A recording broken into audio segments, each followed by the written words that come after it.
ওই রহমুদ্দিন, রহমুদ্দিন বাড়ি আছো নাকি? পেড়া ডাক্তার আমার পেড়া। এখন তার চিনবা না, যখন দরকার পড়ে তখন ঠিকই চিনো। কি হয়েছে ভাই, কইবা তো? কি হয়েছে মিয়া?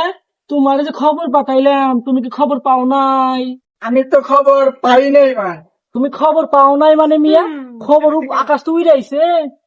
তোমার জন্য আমার চাকরি নিয়ে টানাটানি মিয়া।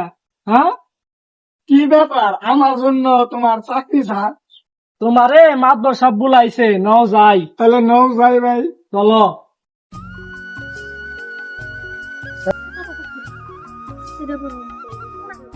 আসসালামু আলাইকুম মাদবর সাহেব। ওয়ালাইকুম আসসালাম। আমারে বলে ডাক্তার মাদবর সাহেব, কি কারণে? দাঁড়াও, কইতাছি মিয়া। বসো। তোমারে যে কারণে ডাকছি আমি, তোমারে যে আমি টাকাগুলা দিছিলাম, টাকাগুলা আমার এখন দরকার পড়ে গেছে। আমারে যে ফেরত দেওয়ার লাগে।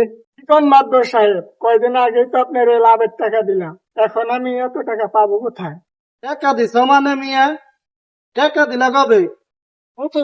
আস্তাগফিরুল্লাহ, আস্তাগফিরুল্লাহ, তওবা তওবা। এই রহিমউদ্দিন, তুমি কবে টাকা দিলা?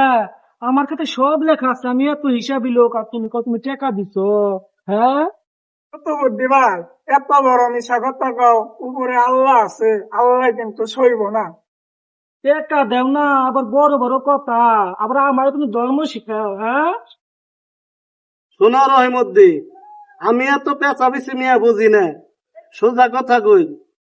আমার জমির পাশে তোমার জমি খুব বেমানান, তাই আমার ওই জমির প্রতি নজর গেছে।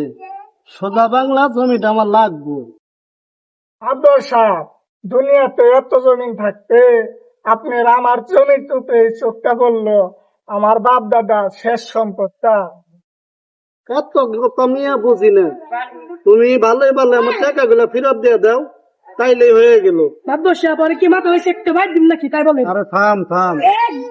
সম্বলটা নিয়ে গেলে আমি পোলাপান নিয়ে কেমনে চলো? এত বড় সর্বনাশ করেন না মাদবর সাহেব, আমার বাপ দাদার শেষ সম্পদ তো। দি দলিল পত্র সব নিয়ে আয়, ওর কাছ থেকে তো সই নিয়ে, ওর কাছ থেকে সবকিছু লেখা নেই। মাতবর সাহেব, চিন্তা করেন কেন? দলিল পত্র সব আমার হাতেই থাকে। মাদবর সাহেব, তাহলে আমার আর 2টা মাসের সময় দেন। মাতবর সাহেব, এত করে ধান কইলো, তাহলে দিয়ে দেন। 2টা মাসে তো সময় চাইছে, বেশি তো আর চাই নাই। তুই যখন কইলি তাইলে দিলাম 2 মাসের সময়। রহিমউদ্দিন, 2 মাসই কইল, বুঝছো? তাইলে কিন্তু জমি কিন্তু আমার, কথা কিন্তু মনে রাখো। আসসালামাইকুম মাদবর সাহেব, তাহলে এখন আমি আসি। কত বুদ্ধি, কি বুঝলি? বুঝুম না মানে, আপনি এই 10 গ্রামের মাথা, আমি বুঝুম না কেরা বুঝবো? আপনি তাই না, তার আমার বাবা। আল্লাহর মাদবর, এটা কাম করলো। আমাদের সমাজে আজও এ ধরনের রক্তচোষা মানুষ অনেক আছে। তারা নিজের স্বার্থ ছাড়া অন্য কিছু বোঝে না। আজ আসুন আমরা সবাই মিলে সোচ্চার হই এ ধরনের খারাপ মানুষ থেকে। সবাই ভালো থাকবেন।